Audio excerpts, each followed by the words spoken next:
Internal audits, statutory audits, financial risk management, corporate matters और direct taxation आदि में expertise रखने वाले सीए सत्यम गुप्ता जी के पास ऑडिटिंग, अकाउंटिंग, टैक्सेशन, जीएसटी और कॉन्करेंट बैंक ऑडिट्स आदि में वृहद अनुभव प्राप्त है। The Institute of Chartered Accountants of India द्वारा certificate course on corporate social responsibility और certificate course on concurrent audit of banks कर चुके CA Satyam Gupta ji the Institute of Chartered Accountants of India के एसोसिएट मेंबर भी हैं। वर्तमान में MS Gupta Satyam and associates में practising chartered accountant CA Satyam Gupta जी का बिजनेस पाठशाला में एक्सपर्ट के तौर पर हम स्वागत करते हैं।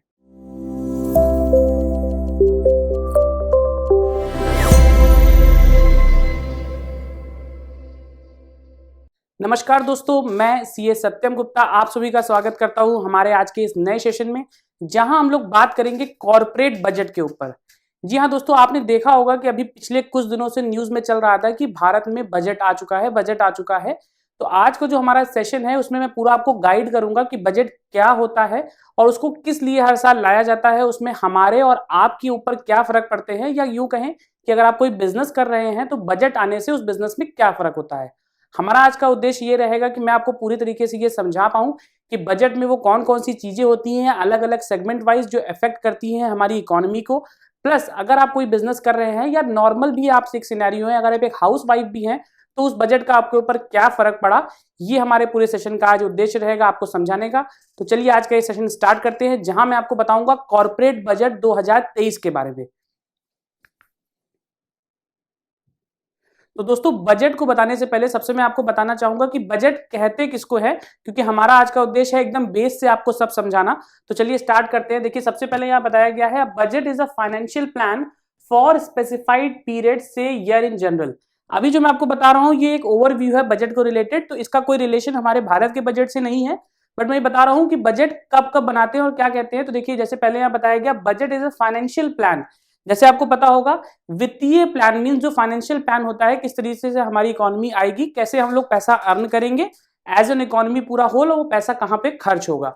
और ये बजट किस पीरियड के लिए होता है, a year in a journal.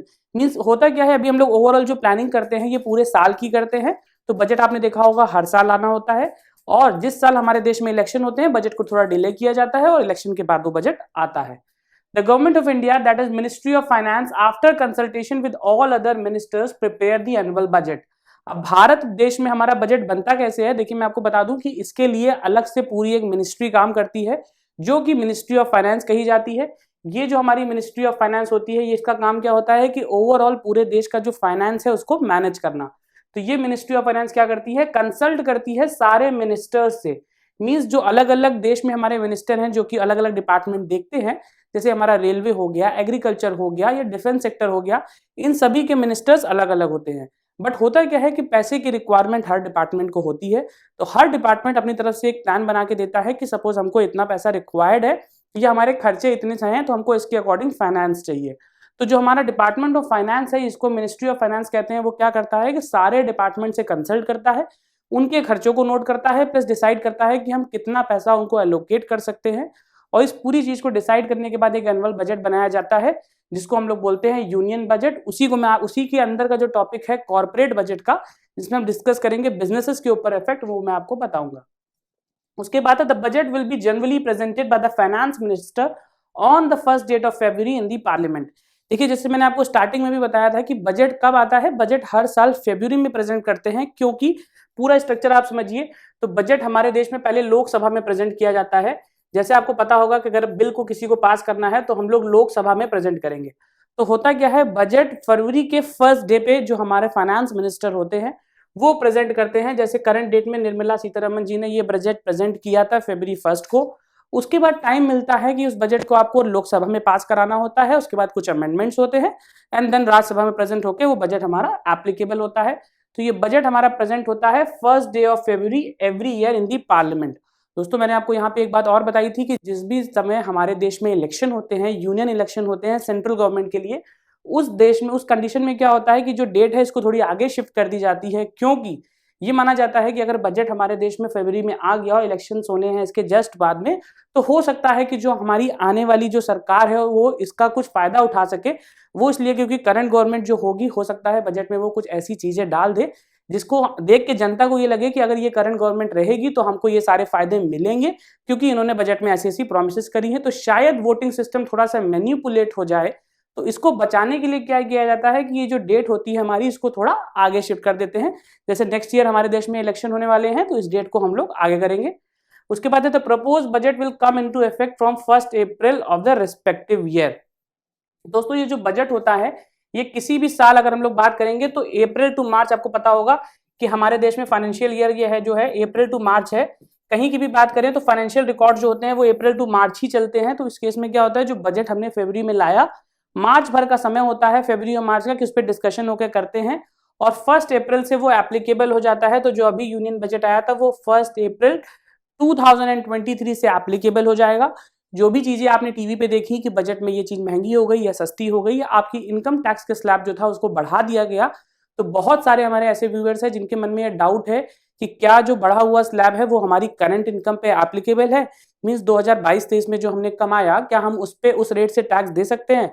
तो दोस्तों इसका जवाब है कि बिल्कुल नहीं दे सकते, क्योंकि जो बजट अभी आया है इसकी एप्लीकेबिलिटी ही 1 अप्रैल से ही होगी। तो आपको ये बात बहुत अच्छे से ध्यान रखनी है कि बजट जब भी आता है उसकी एप्लीकेबिलिटी 1 अप्रैल से ही होती है। तो जब तक ये बजट एप्लीकेबल नहीं होगा इसको हम यूज में नहीं ला सकते।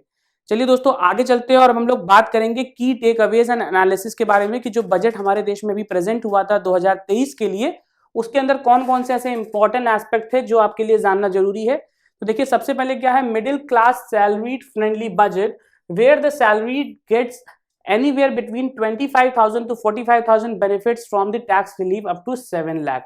दोस्तों इसको मैं अगर थोड़ा सा इलेबोरेट करूं तो देखा होगा आपने लास्ट कुछ ईयर से हमारा जो टैक्सेशन सिस्टम है उसमें क्या हुआ है, एक तो ओल्ड टैक्स रिजीम है और एक न्यू टैक्स रिजीम है।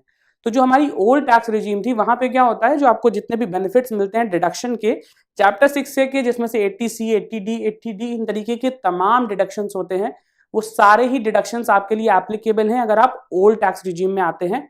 प्लस अगर आप न्यू टैक्स रिजीम में आते हैं तो उस केस में क्या होता है, ये जो डिडक्शन है ये सारे ही आपसे ले लिए जाते हैं, बट जो एग्जेम्पशन लिमिट है उसको बढ़ा दिया जाता है।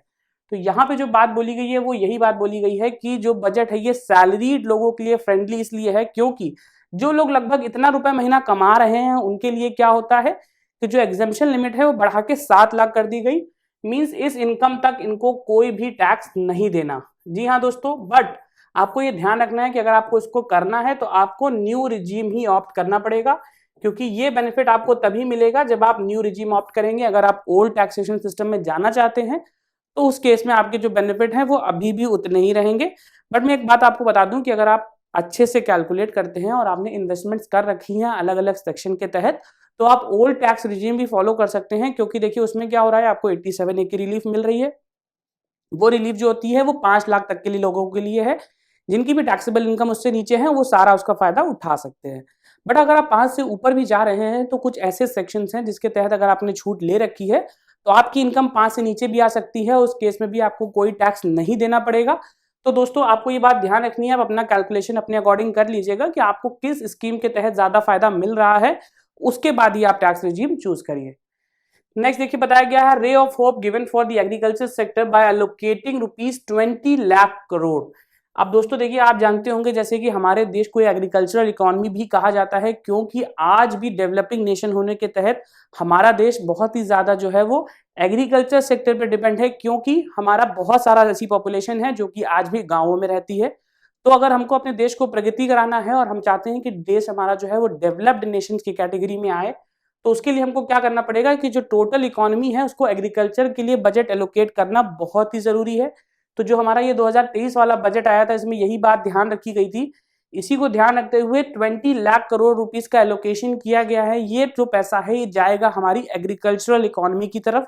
मींस एग्रीकल्चर में जैसे आप सब्सिडीज देते हैं या कुछ हम ये कह सकते हैं कि लोन वेवमेंट होता है, जिस तरीके से क्या होता है कि अगर पुराने कोई किसान क्रेडिट कार्ड के लोन्स होते हैं तो आपने देखा होगा बहुत सारे केसेस में क्या होता है कि उन लोन को ना सरकार ओवरटेक कर लेती है। मीन्स अगर किसी का कुछ प्रिंसिपल बाकी है तो उसको राइट ऑफ कर दिया जाता है, मीन्स वेवर ऑफ कर दिया जाता है, वो पैसा सरकार की तरफ से दिया जा रहा है। तो इस तरीके के कुछ बेनिफिट देने के लिए पैसा एलोकेट किया गया। उसके बाद है promotes ease of doing business and tax.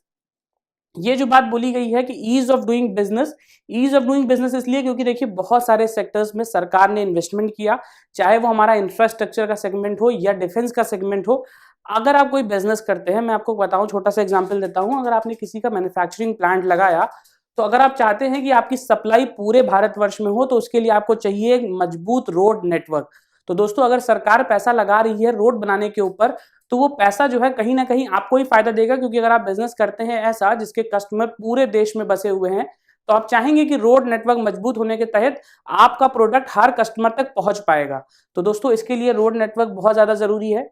उसके बाद देखिए बोला गया है relief to MSME in the area of tax and promoting employment to an extent through higher than the normal infrastructure spending. अभी जो मैंने आपको बात बताई ना, एमएसएमई स्पेंडिंग के लिए देखिए सबसे ज्यादा बेनिफिट होता है छोटे व्यापारियों को ही, क्योंकि जो बड़े व्यापारी हैं जैसे टाटा, अंबानी, बिरला, ये सब हो गए हैं, इनके पास अपना एक स्ट्रक्चर है जिसके तहत आपने देखा होगा कि जो छोटा गांव भी है वहां पे भी आज जियो का नेटवर्क आ रहा है, या वहां पे भी आपने देखा होगा कि टाटा का नमक तो मिलता ही मिलता है। वो इसलिए क्योंकि उनके पास इतना बड़ा इंफ्रास्ट्रक्चर है कि उन्होंने ये पूरा डेवलप कर रखा है कि अगर उनको कुछ बेनिफिट नहीं भी मिल रहा है, फिर भी वो का जो प्रोडक्ट है उनका वो पूरे भारतवर्ष में बटा हुआ है, हर जगह उसकी अवेलेबिलिटी है। बट जो हमारे नए बिजनेसेस आते हैं जिनको हम एमएसएमई बोलते हैं, मींस जो अपबडिंग बिजनेसेस हैं जो आज के देश में उभर रहे हैं, उनको इस चीजों की बहुत जरूरत होती है, क्योंकि उनके पास ऐसा कोई स्ट्रक्चर नहीं है कि पूरे भारतवर्ष में वो काम कर पाए। तो अगर ऐसी स्पेंडिंग होती है, सरकार इस बात को बढ़ावा देता है कि वो एमएसएमई सेगमेंट के लिए कुछ करे। तो जो आज का हमारा बजट आया है 2023 का, उसमें बहुत से ऐसे एरियाज हैं जिसमें टैक्स की बेनिफिट्स दिए गए हैं, प्रमोट किया गया है एम्प्लॉयमेंट को। तो जो ओवरऑल स्पेंडिंग है वो यही देख के करी गई है कि जो हमारे एमएसएमई सेक्टर है उनको ओवरऑल फायदा मिल सके। आगे चलते हैं दोस्तों, अब हम लोग बात करेंगे हाइलाइट्स के ऊपर। अब मैं आपको बताऊंगा कि जो बजट आए हैं स्पेसिफिकली वो किस किस एरिया में कौन कौन से चेंजेस आए हैं और आपको उससे क्या फायदे होने वाला है। सबसे पहले हम लोग बात करेंगे टैक्सेस इन जनरल की। देखिए दोस्तों, टैक्सेस इन जनरल क्या है? Fiscal deficit for the year financial year 2023-24 is 5.9% and it is targeted to be below 4.5% by 2024-26।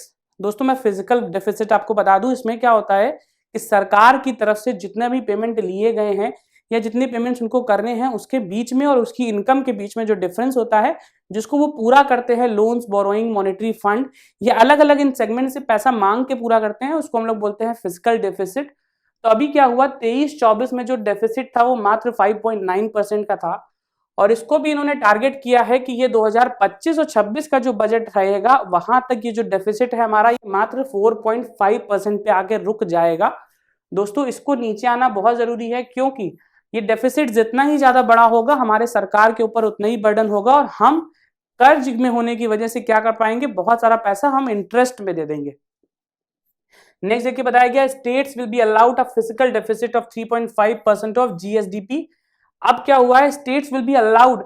अभी स्टेट अलाउड की बात जो बोली गई है वो ये बोल रहे हैं कि स्टेट्स को थोड़ा सा ये ऑप्शन दिया जाता है कि अगर आप बजट बना रहे हैं अपनी पर्टिकुलर स्टेट का, तो वहां पे सपोज अगर आपका 100 रुपए का खर्चा है और आपके पास इनकम जो है वो 95 रुपए की ही है, तो आप थोड़ा पैसा सेंट्रल गवर्नमेंट से बोरो करके काम चला सकते हैं। उसी की बात यहाँ बोली गई है कि 3.5% जो टोटल उनकी इकोनॉमी पे है वहां तक का आप डेफिसिट कवर कर सकते हैं। नेक्स्ट है India's economic growth in the current year is estimated to be at 7%, which is higher among the all major economies। दोस्तों ये 7% की जो इकोनॉमिकल ग्रोथ है ये बहुत ही ज्यादा जरूरी थी, क्योंकि देखिए अगर आप एक पर्टिकुलर लेवल पे बहुत सारे टाइम से ही देखा जाए तो आप एक स्टेबल लेवल पे रुके हुए हैं, और आप चाहते हैं कि अगर आपका जो इकोनॉमी का ग्राफ है वो धीरे धीरे बढ़ रहा है और वहां पे एक स्टीम लाइन आप लाना चाहते हैं कि इकोनॉमिकल ग्रोथ हमारे देश में तेज हो जाए, तो उसके लिए आपको करना क्या पड़ेगा, ये जो हमारा ग्रोथ रेट होता है इसको बढ़ाना पड़ेगा। तो अभी जो ग्रोथ रेट हमारा चल रहा है पिछले कुछ वर्षों से वो 4, 5, 6 इसके बीच में चल रहा है। बट अभी क्या हुआ है, देखिए बोला गया है कि करंट ईयर का जो टारगेट है वो 7% पे रखा गया, मींस 7% का हमारा जो है इकोनॉमी ग्रो करेगी। अब इकोनॉमिकल ग्रोथ जितना ज्यादा होता है आप जानते हैं उतनी ही ज्यादा रेट से हमारे देश में बिजनेसेस ग्रो करेंगे। बिजनेस ग्रो करेंगे तो हमारे और आपके जैसे जो लोकल लोग हैं जो कि इस देश को चलाते हैं, उस देश में भी क्या होगा कि बिजनेस जब कंपनी की इकोनॉमी ग्रो कर रही है तो इकोनॉमिकल ग्रो होने के साथ साथ जो बिजनेसेस होंगे उनको भी बढ़ावा मिलेगा। तो इस तरीके से जो पूरा बजट हमारा बनाया गया है वो एक तरीके से इंडियन इकोनॉमी को ग्रोथ में रखते हुए बनाया गया है। आगे चलते हैं और अब हम लोग बात करेंगे नेक्स्ट टॉपिक पे, जो हमको बताएगा इनकम टैक्स के एस्पेक्ट से। दोस्तों आप लोगों में से जितने भी लोग हैं जो अपनी पर्सनल इनकम पे टैक्स देते हैं, अब मैं बताने जा रहा हूं कुछ ऐसी चीजें जो आप सभी के लिए बहुत जरूरी है, तो ध्यान से सुनिएगा। देखिए सबसे पहले मैं बताने जा रहा हूं एमएसएमई से related. A relief of MSME and professionals is provided under presumptive taxation scheme. The threshold under 44AD is increased to rupees 3 CR from 2 CR and threshold for 44ADA is increased to rupees 75 lakhs from 50 lakh. अब यहाँ पे कुछ दो तीन चीजें ऐसी हैं जो पहले मैं आपको बता दूं, जिसमें एक है प्रिजम्पटिव टैक्सेशन। दोस्तों देखिए प्रिजम्पटिव टैक्सेशन क्या होता है। अगर आप अपना इनकम टैक्स रिटर्न फाइल कर रहे हैं तो उसमें आपको ये एक ऑप्शन दिया जाता है कि अगर आपका टर्नओवर एक स्पेसिफाइड लिमिट से नीचे है तो आपको प्रॉपर बुक्स बनाने की कोई जरूरत नहीं। आपको अपना जो इनकम टैक्स के अंदर प्रॉफिट और लॉस बनाते हैं वो भी बनाने की जरूरत नहीं। आपको क्या करना है, यहाँ पे रेट बताया गया है। जो हमारा 44AD सेक्शन है ये कहता है 8% और जो हमारा एडीए ये बोलता है 50%। अब जो हमारा एडी है उसमें कौन कौन से बिजनेसेस आते हैं, उसमें वो सारे बिजनेसेस आते हैं जो कि कवर करते हैं, किसी न गुड्स को मैन्युफैक्चर करते हैं या रिटेल करते हैं, होलसेल करते हैं, कोई भी ऐसा काम करते हैं जो प्रोफेशनल कैटेगरी में नहीं आ रहा है, जैसे कि डॉक्टर, लॉयर, चार्टर्ड अकाउंटेंट्स, इस तरीके के लोग हो गए। उनके लिए नया सेक्शन एक है 44ADA। ये दोनों सेक्शंस आपको क्लियर हो गया। मैं आपको बताऊं एडी में क्या होता है कि अगर आप कोई ऐसा बिजनेस कर रहे हैं जिसका टर्नओवर पहले 2 करोड़ तक था, तो आप उसमें मात्र 8% की रेट से प्रॉफिट डिक्लेयर करके अपना इनकम टैक्स रिटर्न फाइल कर सकते थे। ऐसा इनकम टैक्स डिपार्टमेंट वाले आपको अलाउ भी करते हैं। बट अभी क्या हुआ कि एडी की जो लिमिट हमारी ये 2 करोड़ की थी, इसको बढ़ा के 3 करोड़ तक के लिए कर दिया गया है। मींस अगर आपका 3 करोड़ का टर्नओवर है यहां तक के केस में, तो आप मात्र 8% के रेट से प्रॉफिट डिक्रीज करेंगे। तो यहाँ पे क्या होगा, 8×3 = 24 मींस 24 लाख रुपए का प्रॉफिट यहाँ पे आप डिस्क्लोज करके अपना इनकम टैक्स रिटर्न फाइल कर सकते हैं, आपको कोई भी दिक्कत नहीं होगी। एडीए के तहत क्या बताया गया, एडीए जैसे मैंने आपको बताया ये प्रोफेशनल्स के लिए होता है। इसमें क्या होता है कि अगर आप कोई प्रोफेशनल सर्विस दे रहे हैं तो यहाँ पे जो लिमिट रखी गई थी वो पहले थी 50 लाख रुपीस की। अगर आपकी रिसिप्ट जो है वो 50 लाख रुपीस तक की है तो उस केस में एडी की जो लिमिट बताई गई थी वो ये थी 50%। अभी जो ग्रॉस रिसिप्ट है उसमें आप 50% खर्चे दिखा सकते हैं, बाकी बचा हुआ जो 50% है उस पे आपको टैक्स देना ही पड़ेगा। तो ये जो लिमिट 50 लाख थी इसको भी बढ़ा के 75 लाख कर दिया गया। मींस अब जो आप 50 लाख से ऊपर आपको नॉर्मल रिटर्न फाइल करना पड़ता था, अब वो आप 75 लाख तक कर सकते हैं। नेक्स्ट हम लोग बात करेंगे रिबेट के ऊपर। तो rebate under 87A has been increase to ₹7 lakh from 5 lakh under new tax regime. This is not applicable to old tax regime. This was an expectation team is. अभी देखिए क्या हुआ है, यहाँ पे ये बताया गया है कि जो लिमिट हमारी बढ़ी हुई थी, ये मैंने आपको स्टार्टिंग में ही बताया था कि अगर आप ओल्ड टैक्स रिजीम में जाते हैं तो इसकी कोई भी एप्लीकेबिलिटी आपके ऊपर नहीं आने वाली। अभी जो लिमिट यहाँ पे मैंने बताई आपको 7 लाख रुपए की, ये 7 लाख रुपए की जो हमारी न्यू टैक्स रिजीम है उसके अंदर ही एग्जम्पशन आपको मिलेगी। और ये एग्जम्पशन इसलिए मिलेगी क्योंकि 87 एक सेक्शन होता है हमारा ये वाला, इस सेक्शन के तहत जो एग्जम्पशन थी उसको 7 लाख तक का बढ़ा दिया गया है अगर आप न्यू टैक्स रिजीम में हैं। ओल्ड टैक्स रिजीम में अगर आप हैं तो आप सारे डिडक्शंस का फायदा तो उठा पाएंगे, बट ये जो 7 लाख वाला बेनिफिट है आपको नहीं मिलेगा। आपकी टैक्सेबल इनकम 5 लाख तक की रहेगी। उसके बाद है the highest surcharge rate of 37% is decrease to 25% under new tax regime. Taxpayers with a taxable income of above ₹5 crore is required to pay only 25% surcharge instead of 37%। दोस्तों इससे अगर आप टैक्स का थोड़ा सा कैलकुलेशन करेंगे तो आपको समझ में आएगा कि ये जो डिफरेंस है वो कितना बड़ा है। क्योंकि देखिए होता क्या था, 5 करोड़ से ऊपर की जिनकी भी इनकम जाती थी उनकी जो इनकम होती थी पहले उस पर लगता था 37% का सरचार्ज। आपको मैं बताऊं इसकी कैलकुलेशन कैसे होती है। सपोज अगर किसी की 5 करोड़ की इनकम है, उसके ऊपर उसको 1 करोड़ रुपए का अगर टैक्स आ रहा है सब कैलकुलेट करके, तो पहले क्या होता था कि 1 करोड़ का टैक्स लगता था, उसके बाद 37% का सरचार्ज मींस 37 लाख रुपीस का उसको एक्स्ट्रा पेमेंट करना पड़ता था एज एन सरचार्ज, क्योंकि उनकी इनकम 5 करोड़ से भी ज्यादा है। अभी जब इस सरचार्ज को रिड्यूस कर दिया गया है, उसको हम लोग ने 25% पे कर दिया, तो वो मात्र अब 25 लाख रुपए देगा। मींस सीधा सीधा यहाँ पे उसको 12 लाख रुपए की बचत होने वाली है, क्योंकि ये रेट हमारा 12% से रिड्यूस हो गया। तो दोस्तों ये बेनिफिट उन्हीं लोगों के लिए है जिनकी इनकम 5 करोड़ से ऊपर थी। तो ऐसे जितने भी लोग हमारे हैं साथ में हैं जो देख रहे हैं जिनकी इनकम इससे अबव थी, तो वो क्या कर सकते हैं कि वो इस चीज का फायदा उठा पाएंगे। बट इस चीज का फायदा आपको कब मिलेगा, आपको 1 अप्रैल 2023 से जो फाइनेंशियल ईयर स्टार्ट हो रहा है मींस 31 मार्च 2024 को जब ये ईयर क्लोज होगा तब इसका फायदा ले सकते हैं। अब दोस्तों मैं आपको बताने जा रहा हूं स्लैब रेट के बारे में। Income tax slab rates under new tax regime has been changed which is as follows.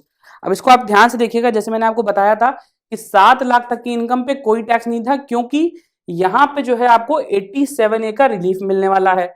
But अगर आप अभी ध्यान से देखेंगे तो यहाँ पे ना कुछ टैक्स रेट्स आपको बताए हुए हैं। तो वो रेट कैसे काम करते हैं देखिए, 3 लाख रुपए तक की इनकम पे तो आपको कोई टैक्स नहीं देना। 3 से 6 लाख रुपए तक की इनकम पे आपको मात्र 5% के रेट से टैक्स देना है। उसके बाद 6 से 9 लाख तक की जो इनकम है उस पर आपको 10% से टैक्स देना है। 9 से 12 लाख तक की इनकम पे 15% देना है और 12 से 15 लाख तक की इनकम पे 20% देना है। अब आपको ये लग रहा होगा कि मैंने आपको बताया था कि 7 लाख तक तो टैक्स नहीं देना, तो ये टैक्स रेट कैसे आ गया? दोस्तों ये टैक्स रेट उनके लिए है जिनकी इनकम 7 लाख से भी ऊपर है, क्योंकि अगर आपकी इनकम 7 लाख से भी ऊपर है तो आपको टैक्स भरना है। इस केसेस में अगर आपको टैक्स भरना है तो आप इन बताए हुए रेट्स के अकॉर्डिंग टैक्स भर सकते हैं। बट अगर आपकी इनकम 7 लाख तक है तो आपको ये 87A का जो रिलीफ है वो यहाँ पे मिल जाएगा और ऐसे केसेस में आपको कोई भी टैक्स देना नहीं पड़ेगा। तो मैं आशा करता हूँ ये टैक्स रेट का पूरा सिस्टम आपको अच्छे से समझ में आ गया होगा। आगे बढ़ते हैं, एग्जेम्पशंस के ऊपर बात करेंगे। The tax exemption limit is increased to ₹3 lakh for the tax payers under new tax regime. अभी जो एग्जेम्पशन लिमिट होती है दोस्तों, ये सबसे पहले आपको पता होगा 2.5 लाख रुपए पे है और ये बहुत ही सालों से ना हमारी 2.5 लाख रुपए पे ही रुकी हुई है।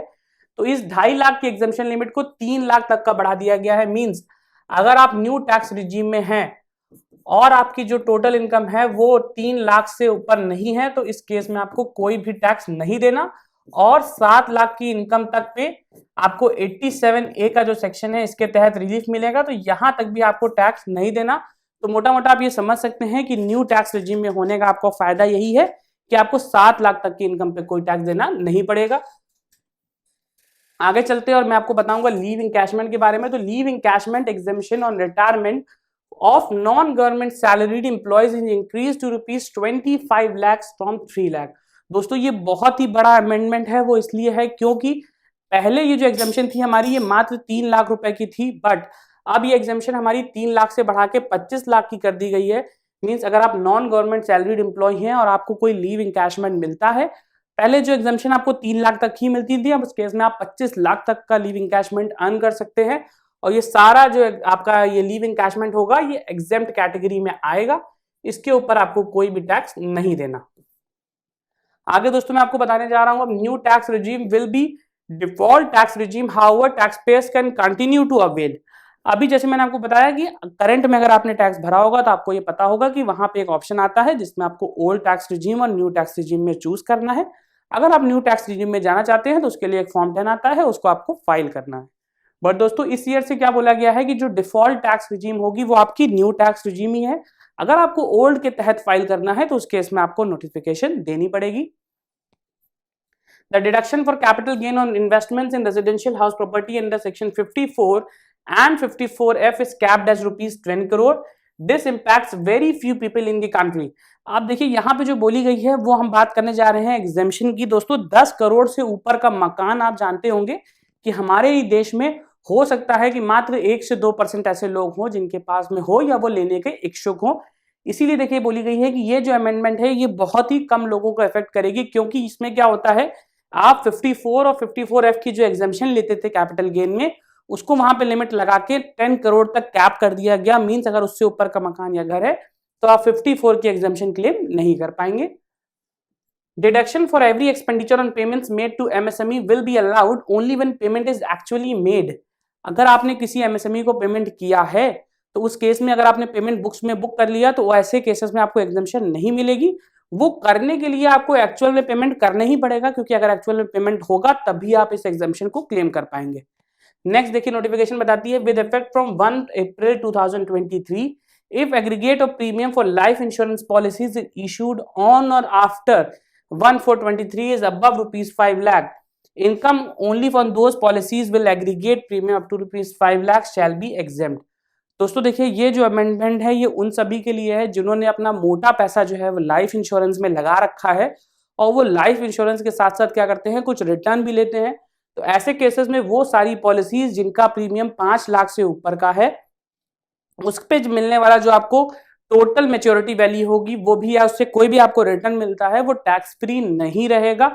तो दोस्तों एक बार फिर से इस बात को सुन लीजिए कि अगर आपका कोई भी ऐसी पॉलिसी है जिसका प्रीमियम, आप नई पॉलिसी लेने जा रहे हैं और वो 5 लाख से ऊपर का प्रीमियम है एनुअली, तो उस केसेस में आपको उस पॉलिसी का जो रिटर्न मिलेगा या मेच्योरिटी का पैसा मिलेगा वो टैक्स फ्री नहीं होगा, क्योंकि 1 अप्रैल 2023 से ये नोटिफिकेशन आई है और इसके तहत जो भी पैसा आपको 5 लाख से ऊपर की पॉलिसीज में मिल रहा है उस पर आपको टैक्स देना पड़ेगा।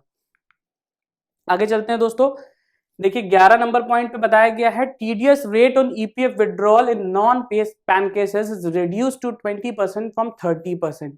अभी क्या हुआ है, ईपीएफ केसेस में अगर आपके पास में कोई ईपीएफ में पैसा पड़ा हुआ था, उसको आप विड्रॉ करना चाहते हैं और आपका पैन कार्ड नहीं लगा था, तो वहां पे 30% के रेट से टैक्स डिडक्ट होता था, बट ये रेट को भी अब रिड्यूस करके कितना कर दिया गया है, 20%। तो इस केसेस में भी जो टैक्स आपका है वो मात्र 20% के रेट से ही डिडक्ट किया जाएगा, तो यहाँ पे भी थोड़ा पैसा आपका बचेगा। नेक्स्ट देखिए बताया गया the threshold for TDS on cash withdrawal from any cooperative bank is increase to ₹3 crore.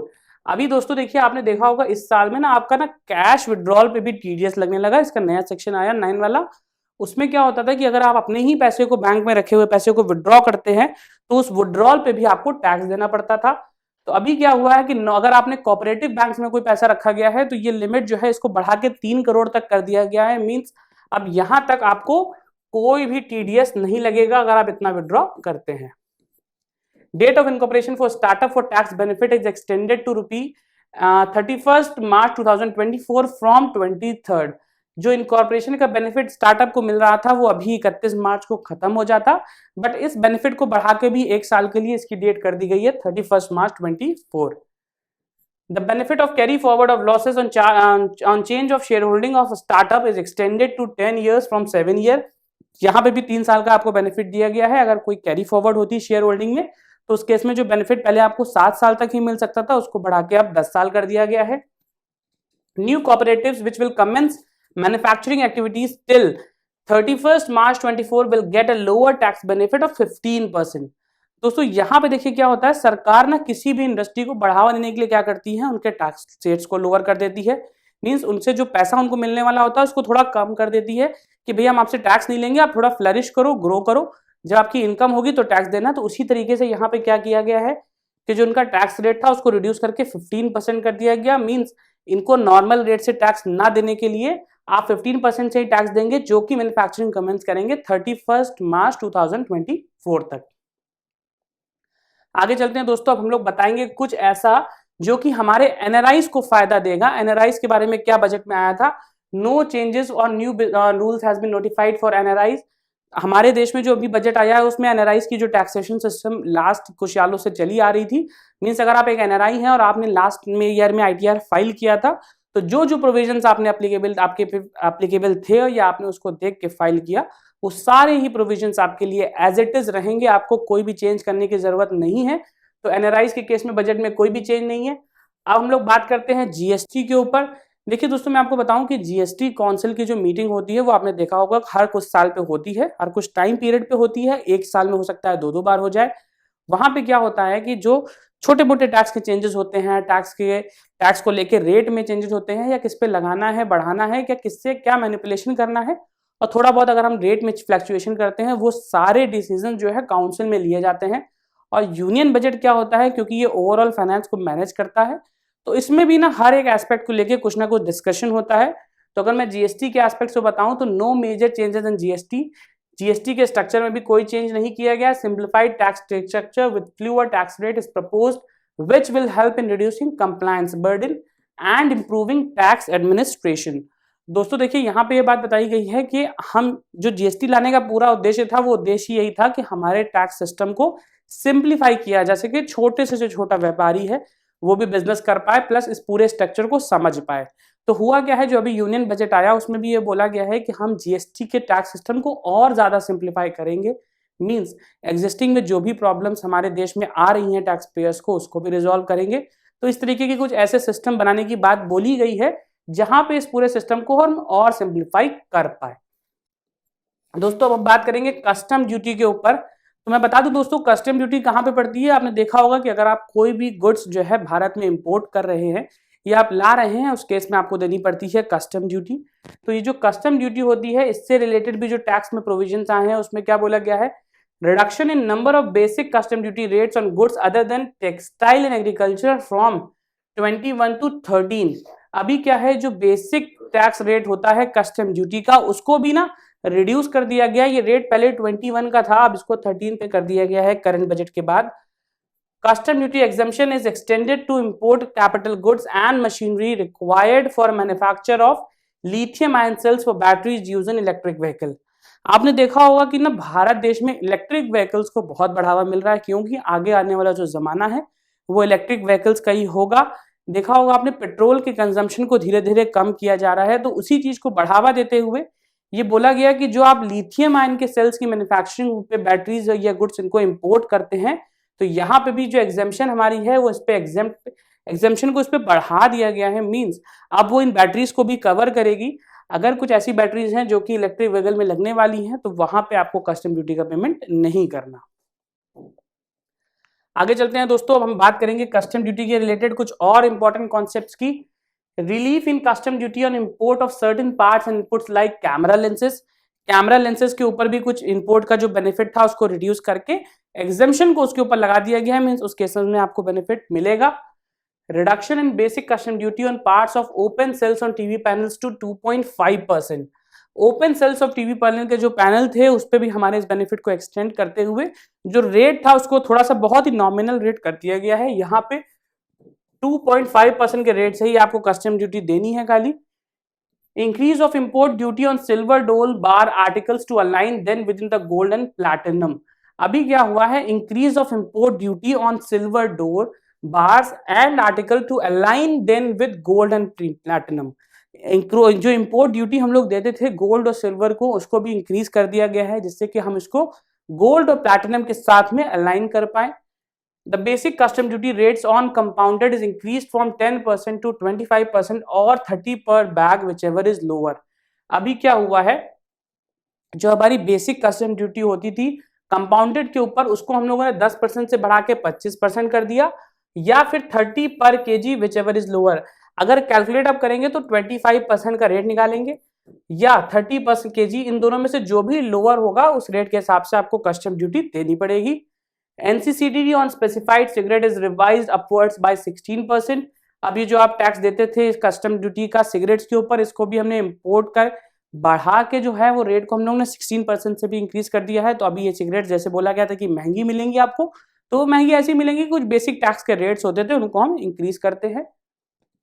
Exemption from basic custom duties on raw material for manufacturing of cargo steel ferrous scrap nickels cathode is being continued। जो एग्जामेशन custom duty को लेके मिली हुई थी इन अलग अलग categories में, steel ferrous scrap निकल cathode को लेके जो एग्जामेशन थी वो सारी ही एग्जामेशन कंटिन्यू रहेंगी। मींस करंट बजट के बाद भी वो सारी एग्जामेशंस आपको मिलेंगी। Reduction in basic custom duty on lab grown diamond. अभी ना लैब ग्रोन डायमंड जो है उनको भी कस्टम ड्यूटी के लिए रिड्यूस कर दिया गया है बेनिफिट के साथ साथ। अगर आप कुछ ऐसे प्रोडक्ट मैन्युफैक्चर कर रहे हैं तो वहां पे जो कस्टम ड्यूटी का रिडक्शन का रेट है वो आप अप्लाई कर सकते हैं। आगे चलेंगे दोस्तों, हम लोग बात करेंगे ईज ऑफ डूइंग बिजनेस के बारे में। दोस्तों जैसे मैंने आपको स्टार्टिंग में बताया था कि जो ये पूरा बजट आया है, ये बजट जो है बिजनेस फ्रेंडली कहा जा रहा है। वो इसलिए क्योंकि बहुत सारे केसेस में ये बोला गया है कि बिजनेसेस को बढ़ावा देना है। तो अब मैं आपको बताऊंगा कि बिजनेसेस को बढ़ावा मिलता कैसे है। देखिए, सबसे पहले बोला गया है PAN will be used as a common identifier for all business establishment to bring common data among different agencies to enhance ease of doing business. आप जानते होंगे जैसे कि हम और आप हैं, तो हमारी आइडेंटिटी क्या है आज के कर्ज में देखेंगे तो हम सभी लोगों के लिए कॉमन डेटाबेस आधार कार्ड होता है। हम लोग अपने आधार कार्ड के डेटाबेस के अकॉर्डिंग अलग अलग जगहों पे हर जगह पे ऑपरेट कर सकते हैं, प्लस हमारी आइडेंटिटी उसी से ही होती है। तो बिजनेसेस के लिए क्या बोला गया है कि जो पैन नंबर होता है या उनका पैन कार्ड होता है, उसी को वो कॉमन आइडेंटिफायर की तरह यूज करेंगे। और यही पैन जो है अलग अलग जितने भी रजिस्ट्रेशंस होते हैं, जितने भी डिपार्टमेंट होते हैं, सपोज अगर आप इंपोर्ट एक्सपोर्ट का बिजनेस कर रहे हैं तो आपके पास जीएसटी हो गया, आपके पास बिजनेस लाइसेंस हो गया, प्लस अगर आपको एक्सपोर्ट का लाइसेंस भी चाहिए तो तीनों ही केसेस में जो पैन है वो कॉमन डेटाबेस की तरह काम करेगा। Central processing for new SEZ and clearance. अभी देखिए एसईजेड दोस्तों क्या होता है, ये हमारे कुछ ऐसे स्पेशल इकोनॉमिक जोन्स होते हैं जहां इसके अंदर अगर आप ऑपरेट करते हैं तो आपको सरकार की तरफ से बहुत सारे बेनिफिट मिलते हैं टैक्स को लेके, बहुत सारे बेनिफिट ऐसे मिलते हैं जिसमें आपको एक्सपोर्ट की फायदा मिलता है, या वहां पे रह के अगर आप ऑपरेट करते हैं तो आपको अच्छे रेट से जो टैक्सेस होते हैं उसका कंप्लायंस भी मिलता है। तो सेंट्रल प्रोसेसिंग इनकी कर दी गई है, क्योंकि एसोसिएट जो होते थे पहले क्या होता है, स्टेट के पास भी बहुत सारे ऐसे राइट्स होते हैं जहां पे वो पर्टिकुलर एक एरिया को एसईजेड डिक्लेयर कर सकते हैं, बट इससे रिलेटेड सारे क्लियरेंसेस जो है वो सेंट्रली करे जाएंगे, क्योंकि हम लोग बात कर रहे हैं ईज ऑफ बिजनेस की। Minimum government and maximum governance, there are new budget allocation in this category. आगे हम लोग बात करेंगे इस कैटेगरी में कुछ ऐसे बजट एलोकेशन की जो कि हम लोग को क्या बोलते हैं, minimum government and maximum governance. Next देखिए दोस्तों बताया गया है इनोवेशंस एंड आरडी के ऊपर, मींस किस तरीके की इनोवेशंस ला रहे हैं और हम लोग रिसर्च एंड डेवलपमेंट करते हैं। तो जो हमारा बजट है वो बात करता है agriculture accelerated fund will be set up in to encourage agriculture startup by young entrepreneurs in rural areas. अभी ना एग्रीकल्चर एक्सलेटर एक फंड बनाया गया है जिसमें कुछ पैसा एलोकेट कर दिया जाएगा, और अगर आप किसी रूरल एरिया में रहते हैं और कुछ यंग एंटरप्रेन्योर हैं, बडिंग एंटरप्रेन्योर हैं, तो आपके लिए फायदा ये होगा कि ऐसे केसेस में आप उस फंड से पैसा निकाल के कुछ अपनी स्टैब्लिशमेंट कर सकते हैं। अगर आप चाहते हैं कि कुछ आप R&D करें, रिसर्च एंड डेवलपमेंट करें, तो उसके लिए आपको यहां से पैसा दिया जाएगा।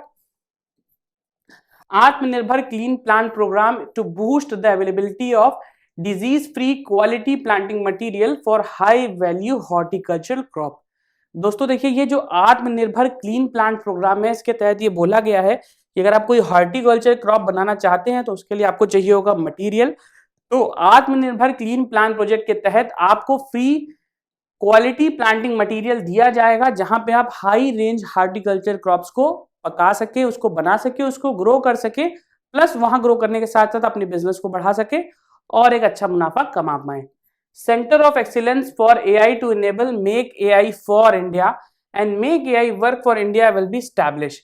अभी दोस्तों देखिए आर्टिफिशियल इंटेलिजेंस की जो बात कही जा रही है वहां पे वो बोला गया है centre of excellence for AI to enable make AI for India and make AI work for India. यहाँ पे दो कॉन्सेप्ट बताए गए हैं। पहला है मेक एआई फॉर इंडिया, जो कि कुछ ऐसी आर्टिफिशियल इंटेलिजेंस की टेक्निक बनाना चाहता है जो कि हमारे देश की प्रगति में हिस्सा ले सके या उसको बढ़ावा दे सके। तो वैसे केसेस में क्या होगा, हम लोग कुछ ऐसे सेंटर ऑफ एक्सीलेंस बनाएंगे जहां पे इसके ऊपर काम किया जा सके। नेक्स्ट हमारा है make AI work for India. दोस्तों make AI work for India का मतलब क्या है कि जो एग्जिस्टिंग एआई सिस्टम्स हैं उनको हम अपने देश में लाके कैसे उससे प्रोग्रेस कर सकते हैं, इसके ऊपर पूरा एस्टैब्लिशमेंट किया जाएगा एक्सीलेंस के तहत, एंड ये दोनों सेंटर जो हमारे हैं वो एस्टैब्लिश किए जाएंगे। आगे दोस्तों हम लोग बात करेंगे रिविगोरेटिंग ह्यूमन कैपिटल। ये बात करता है कि किस तरीके से ह्यूमन को भी एज एन कैपिटल रिसोर्स हम यूज करके अपने बिजनेस को बढ़ा सकते हैं। तो यहां देखिए बोला गया है 3 centers of excellence for artificial intelligence will be set up in top educational institutions for realizing the vision of Make AI for India and Make AI Work for India। जो ये दो विजन्स बताए गए हैं जिसमें हम लोग Make AI for India करेंगे और Make AI Work for India करेंगे, इसके लिए पूरी ये मुहिम रखी गई है कि यहाँ पे हम कुछ ऐसे सेंटर ऑफ एक्सीलेंस बनाएंगे जो कि इसी दिशा में काम करेंगे कि हम AI की मदद से किस तरीके से देश को प्रगतिशील तरक्की की तरफ ले जा सकते हैं। NITI Aayog will be continued for an additional 3 years। जो नीति आयोग का हमारे देश में गठन हुआ था उसको एडिशनल 3 साल के लिए और बढ़ावा मिल गया, मींस 3 साल तक वो और ऑपरेट करेगा। 100 labs for developing applications used 5G will be set up in engineering institutions। ये कुछ ऐसी चीजें हैं जो कि ह्यूमन कैपिटल की तरफ काम करती हैं। यहाँ बोला गया 100 ऐसी लैब बनाई जाएंगी जो कि डेवलप करेंगे एप्लीकेशंस 5G से रिलेटेड, और ये सारी चीजें जो है वो इंजीनियरिंग इंस्टीट्यूशंस में लगाई जाएंगी। आगे चलते हैं दोस्तों, हम लोग बात करेंगे अब इंफ्रास्ट्रक्चर के ऊपर। जैसे मैंने आपको स्टार्टिंग में बताया था कि देश की प्रगति में इंफ्रास्ट्रक्चर का बहुत बड़ा रोल होता है, तो चलिए आइए इसी को देखते हैं दोबारा एक बार। Capital investments outlay is increased by 33% to 10 lakh crore which will be 3.3% of GDP. जो टोटल कैपिटल आउटले है उसको बढ़ा के 33% से इंक्रीज करके 10 लाख करोड़ का कर दिया गया है, जो कि हमारे टोटल जो जीडीपी है उसका 3.3% ऐसा पैसा है जो हम अपने इंफ्रास्ट्रक्चर पे ही खर्च कर रहे हैं।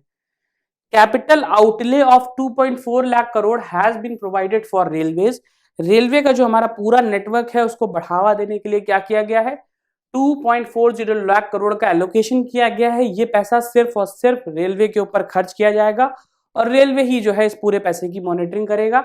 उसके बाद है 50 additional airport, heliports, water airport and advance landing grounds will be set up for innovation regional air connectivity.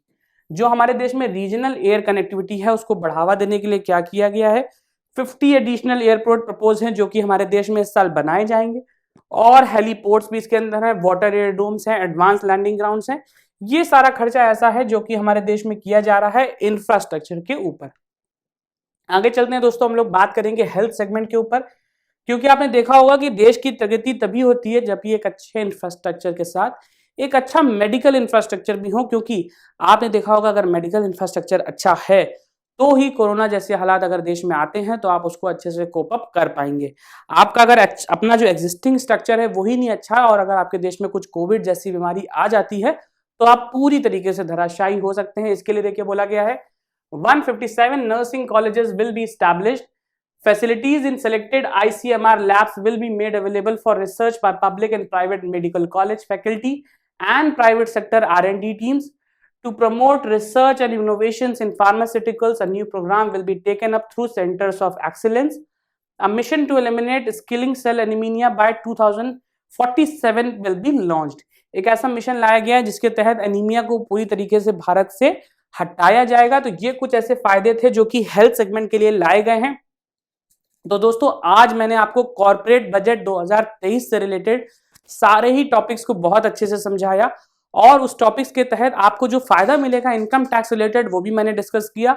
तो मैं आशा करता हूं कि मेरे बताए हुए आज के सारे प्रोविजंस आपको बहुत अच्छे से समझ में आ गए होंगे। धन्यवाद।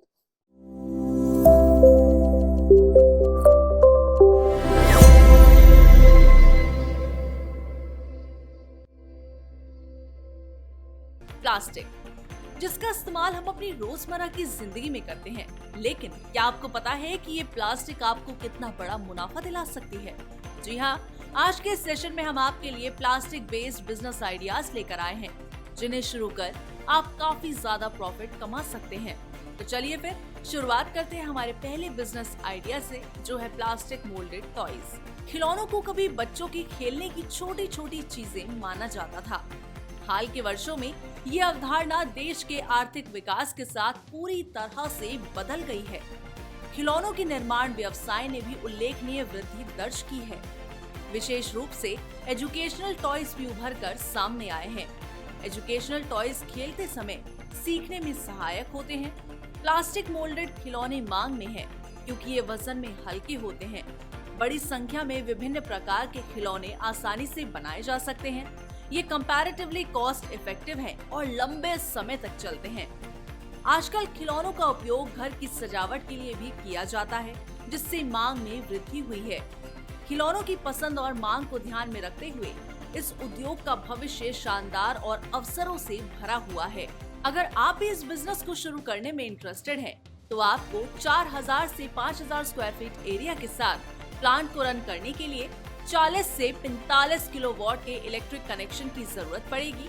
इसी के साथ प्लांट को अच्छे से रन करने के लिए आपको 2 से 3 मोल्ड डिजाइनर, 3 से 4 स्किल्ड और 3 से 4 अनस्किल्ड वर्कर्स की जरूरत पड़ेगी। चलिए अब बात करते हैं इन्वेस्टमेंट एंड प्रॉफिटेबिलिटी की।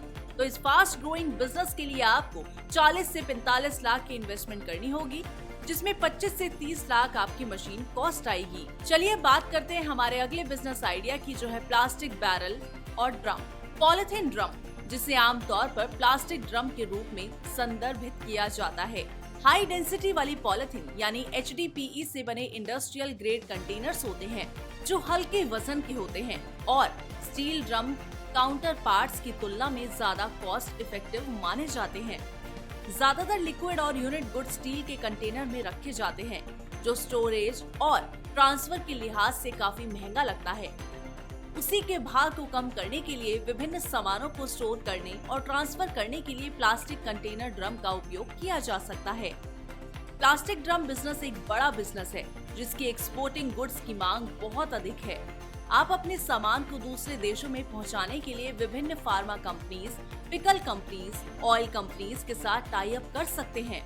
इसकी मार्केट की बात करें तो वैश्विक प्लास्टिक ड्रम बाजार का आकार 2031 तक लगभग 4,401.40 मिलियन अमेरिकी डॉलर होने की उम्मीद है, जो 2021 में 2,702.10 मिलियन अमेरिकी डॉलर से बढ़कर 4.99% CAGR से बढ़ रहा है।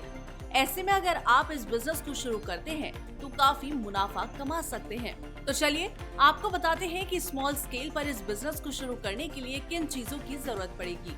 स्मॉल स्केल पर इस बिजनेस को शुरू करने के लिए आपको 2500 से 3000 स्क्वायर फीट एरिया, 25 से 30 किलोवाट इलेक्ट्रिक लोड और 4 से 6 मैन पावर की जरूरत होगी। रही बात इन्वेस्टमेंट की, तो आपको सेमी ऑटोमेटिक मशीनरीज के साथ इस बिजनेस को शुरू करने के लिए 40 से 50 लाख की इन्वेस्टमेंट करनी होगी। चलिए अब बात करते हैं हमारे अगले बिजनेस आइडिया की, जो है लेमिनेटेड ट्यूब्स। PBL या प्लास्टिक बैरियर लेमिनेट ट्यूब एक स्थिर पैकेजिंग प्लेटफॉर्म है जिसका उपयोग कई उद्योगों में किया जाता है। उनका उपयोग cosmetics, toothpaste and personal care के साथ साथ अन्य उत्पादों में भी किया जाता है। इनका उपयोग अब कुछ प्रकार के भोजन, साथ ही रसायनों को पैक करने के लिए भी किया जा रहा है। लैमिनेटेड ट्यूब्स का उपयोग cosmetics, pharmaceuticals, food and oral hygiene जैसे विभिन्न क्षेत्रों में दुनिया भर में पैकेजिंग के लिए किया जा रहा है, जिसकी वजह से इसकी मांग में हर क्षेत्र में काफी ज्यादा वृद्धि हुई है। लैमिनेटेड ट्यूब्स की मार्केट डिमांड की बात करें तो 2020 से 2031 के लिए 6.3% की CAGR से बढ़ते हुए समग्र लैमिनेटेड ट्यूब बाजार 2031 तक 1.8 बिलियन अमेरिकी डॉलर तक पहुंचने की उम्मीद है।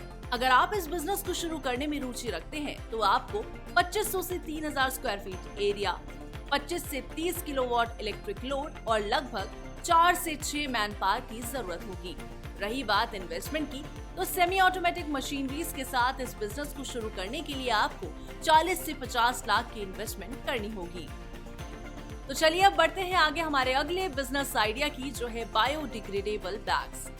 बायोडिग्रेडेबल बैग ऐसे बैग होते हैं जो बैक्टीरिया और अदर लिविंग ऑर्गेनिजम्स द्वारा डिकम्पोज्ड होने में सक्षम होते हैं। कंपोस्टेबल और बायोडिग्रेड बैग व्यवसाय एक उच्च लाभदायक व्यवसाय है, क्योंकि आजकल लोग और सरकार प्लास्टिक बैग पर प्रतिबंध का समर्थन कर रहे हैं। ये बैग आपको प्लास्टिक बैग बाजार को बदलने और मुनाफा हासिल करने में मदद कर सकते हैं। 2020 में बायोडिग्रेडेबल प्लास्टिक पैकेजिंग बाजार का मूल्य 2.77 बिलियन अमेरिकी डॉलर था और 2026 तक 8.53 बिलियन अमेरिकी डॉलर तक पहुंचने और पूर्वानुमान अवधि 2021 से 2026 के मुकाबले 20.7% CAGR से बढ़ने की उम्मीद है। अगर आप इस प्रॉफिटेबल बिजनेस को स्मॉल स्केल पर शुरू करते हैं तो आपको 3500 से 4000 स्क्वायर फीट एरिया के साथ 20 से 30 किलोवाट इलेक्ट्रिक लोड और पूरे प्लांट को रन करने के लिए 8 से 10 वर्कर्स की जरूरत पड़ेगी। रही बात इन्वेस्टमेंट की, तो अगर आप इस बिजनेस को सेमी ऑटोमेटिक मशीन्स के साथ शुरू करते हैं तो आपको 50 से 60 लाख की इन्वेस्टमेंट करनी होगी। चलिए अब बात करते हैं हमारे आखिरी बिजनेस आइडिया पर, जो है जंबो बैग्स। जंबो बैग निर्माण व्यवसाय एक ऐसा व्यवसाय है जो हर दिन लोकप्रियता प्राप्त कर रहा है। पहले सामान्य बैग में भारी सामान ले जाना मुश्किल होता था, लेकिन अब जंबो बैग की मदद से इन दिक्कतों का समाधान हो गया है। लचीले, मध्यवर्ती, बल्क कंटेनर या FIBC जंबो बैग पैकेजिंग उद्योग में एक इनोवेटिव सॉल्यूशन और बहुत उपयोगी उत्पाद के रूप में सामने आए हैं। ये बैग न केवल सुरक्षित और किफायती हैं, बल्कि इन्हें रिसाइकिल करके बार बार इस्तेमाल भी किया जा सकता है। UV stabilised, moisture free, eco friendly और हर मौसम की स्थिति के लिए जंबो बैग पैकेजिंग उद्योग में न केवल फार्मास्यूटिकल इंडस्ट्री के लिए बल्कि mining industry, chemical and fertiliser industry आदि के लिए भी बढ़िया विकल्प है। बढ़ते औद्योगिकरण और पैकेजिंग उद्योग में उच्च मांग के साथ जंबो बैग की मांग भी तेजी से बढ़ रही है। जंबो बैग निर्माण व्यवसाय एक बहुत ही आकर्षक व्यवसाय है। अगर आप भी इस बिजनेस को शुरू करने में रुचि रखते हैं तो आपको 2.5 से 3 करोड़ की इन्वेस्टमेंट इस बिजनेस में करनी होगी। इसी के साथ आपको 10,000 से 15,000 स्क्वायर फीट एरिया, 120 से 140 किलोवाट इलेक्ट्रिसिटी और पूरे प्लांट को रन करने के लिए 15 से 20 वर्कर्स की जरूरत पड़ेगी। तो ये था आज का बिजनेस आइडिया। उम्मीद है आपके लिए ये सेशन काफी फायदेमंद साबित हुआ होगा। अब हम जुड़ेंगे जूम सेशन पर, जिसका लिंक आपको YouTube चैट बॉक्स पर मिल जाएगा। तो अगर आज के टॉपिक को लेकर कोई भी सवाल है तो जूम सेशन पर जरूर जुड़िएगा, जहां आप अपने सवाल एक्सपर्ट से पूछ सकते हैं और अपना जवाब प्राप्त कर सकते हैं।